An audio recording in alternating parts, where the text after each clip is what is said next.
Hello friends, Chelsea have signed Enzo Fernandez from Benfica. They have finally got their man. They have signed him for a world record transfer fee for the Premier League, and he is now heading to Stamford Bridge. But how will he impact them, and how will he improve them? Well, join me as we head to the tactics board today to discuss that and how he could just have the right impact on this Chelsea team. If you enjoyed the video, please leave it with a like and subscribe if you haven't for more content like this coming very soon. Make sure you hit that notification bell as well so that you never ever miss an upload. You don't want to miss what's coming up in the near future. But now, let's talk about how Enzo Fernandez will improve Chelsea.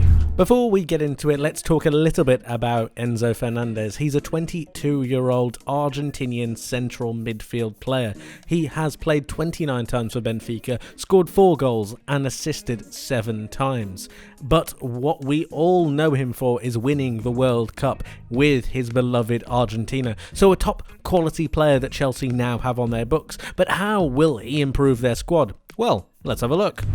Okay, here we have Enzo Fernandez in this Chelsea team. Chelsea fans, I know you've been waiting for this, so let's not waste any more time. I've got a number of formations that I do believe that Enzo Fernandez can absolutely work in. The first one being this 3-4-3 formation. As you can see, Enzo Fernandez is in this central midfield pivot with Mateo Kovacic. With the sale of Jorginho, I do believe that Enzo Fernandez is going to be able to be paired with Kovacic until Kante gets fitter. We know that Chilwell and James are not too far away, which is why I've put them into the starting 11. And then you've got a back three of Fofana, Silva and Badiashile. When we look at this, Badiashile and Fofana are going to be able to be the momentum and the pace for Thiago Silva, who's going to be able to set the line. But when they're going forwards, it's always going to be about trying to find Enzo Fernandez, who's going to be their creative playmaker going through that midfield. Kovacic is mainly going to be a destroyer who's going to back up Fernandez when he needs to go forwards. And he's going to need to go forwards quite a bit because this is where we found Chelsea's problems. Felix and Mudryk are absolutely fine, but they need someone to feed them. And that is exactly where Enzo Fernandez comes in. He's going to be trying to find these key areas of space out on these wings. These are going to allow the likes of Reece James to really go forwards, allow them to really go forwards and find this space. Enzo Fernandez is then going to be able to play those passes because he has that ability to find it on either side. Kai Havertz is also going to be able to occupy the width of the penalty area, allowing him to drive into space and help utilize the likes of Joao Felix and Mykhailo Mudryk's real creative ability. It's about linking the play and making sure that they can find an alternative link, an alternative way of playing. A lot of the time, Chelsea, when they played the likes of Mason Mount or Conor Gallagher, they struggled to really break down this line. They struggled to get past into the more attacking areas. And that's where I think that Enzo Fernandez is going to really benefit Chelsea the most. He's going to be able to find those creative passes, find those through balls, find those passes into the likes of Kai Havertz. And then when he's given the license, because he knows that Kovacic is going to come in and stop whatever counter-attack comes forward, especially with the likes of the 3 centre-backs giving you that extra protection. We know that Enzo Fernandez is then going to be able to drive forwards with the ball or without the ball. If the ball's on this side where Reece James is, he's going to be able to take himself and drive into the box. He's very, very creative in the way he goes forwards, but also he's very disciplined for his age. Remember, only 22 years of age, but he also understands the game so very well. That's where that World Cup win came from. Enzo Fernandez was an absolutely crucial point of that, and attacking wise and linking the play, he's very, very clever. Watch out for little passes, little through balls that's going to go into the likes of Mykhailo Mudryk and Joao Felix, who are going to be trying to make their way into the middle of the box when you have the likes of Ben Chilwell and Reece James out on these flanks.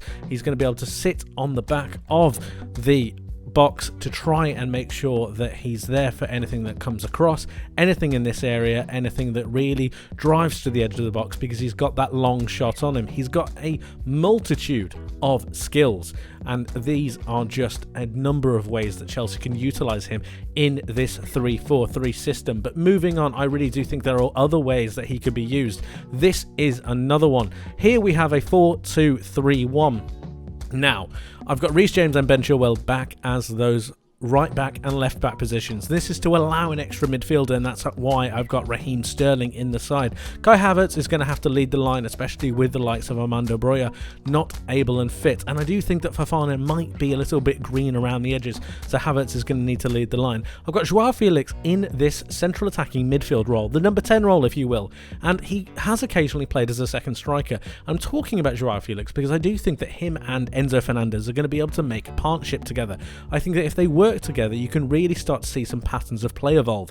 Again, like I said, Kovacic is going to be in this side doing essentially the Jorginho role, making sure that the ball is moving and making sure that he can link play to the likes of Enzo Fernandez, who is going to be their main linchpin. Enzo Fernandez is then going to be able to go forwards and drive with the ball or drive without the ball, depending on where it is. We've got Reece James and Ben Chilwell also being able to make those overlapping runs into that space, and then you've got Kai Havertz, who's got the ability and the determination to get into the box. I think once you start feeding Kai Havertz, that becomes, or that eliminates, a lot of the problems that Chelsea were having. Again, it's all about linking the play, making sure that Graham Potter is able to instill an attacking philosophy, one of presence and one of being, that Enzo Fernandez can really hang on to. And as I said, it's his relationship with Joao Felix, Mykhailo Mudryk, and the ability to really spread the play over to those wing-backs that's going to be absolutely key. A lot of Chelsea's problems have come from lack of creation, and that's where I think this is going to be fixed. One final way and one final formation that I'm going to show you is the 4-3-3. This has Enzo Fernandez playing a little bit of a different role. I've got him as a deep lying midfielder, almost the Jorginho-esque position.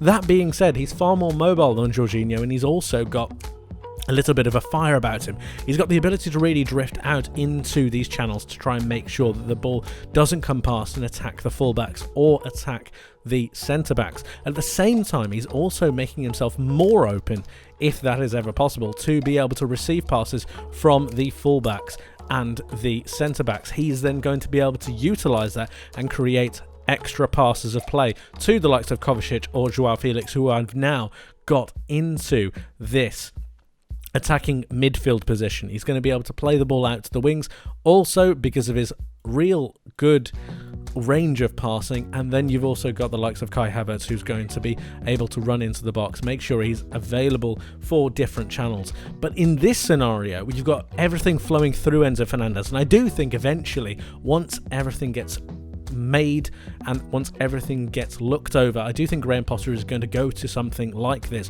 where he can play the ball through Enzo Fernandez and then ask him to be the main creator, ask him to be almost the quarterback position, if you will, to allow him to spray passes, and then you don't have too much to worry about. Yes, you have Joao Felix, who's going to be able to drift in and out, drift into these pockets of space. Kovacic probably will cut that little bit deeper, which will then unlock the likes of Enzo Fernandez going forwards.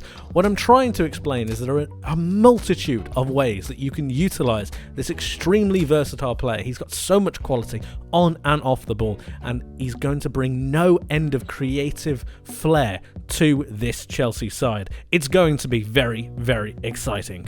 That's it for today, guys. Thank you ever so much for watching. I hope you enjoyed. If you did, please leave the video with a like and subscribe if you haven't, for more content like this coming very soon. Make sure you hit that notification bell as well so that you don't ever miss an upload. You really don't want to miss what's coming up in the near future, and let me know your thoughts in the comment section below. How are you feeling about Enzo Fernandez to Chelsea? Chelsea fans, talk to me. You finally got your player. Does everything turn good now? Tell me your thoughts, tell me your feelings. How are you doing right now? Let me know how you're feeling about Enzo Fernandez to Chelsea. But like I said, that's it from me for today. Thank you ever so much for watching. I hope you have a wonderful rest of your day, and I hope you have a wonderful rest of your week, and I hope to see you in the next one. But until then, my friends, take care of yourselves, and bye-bye.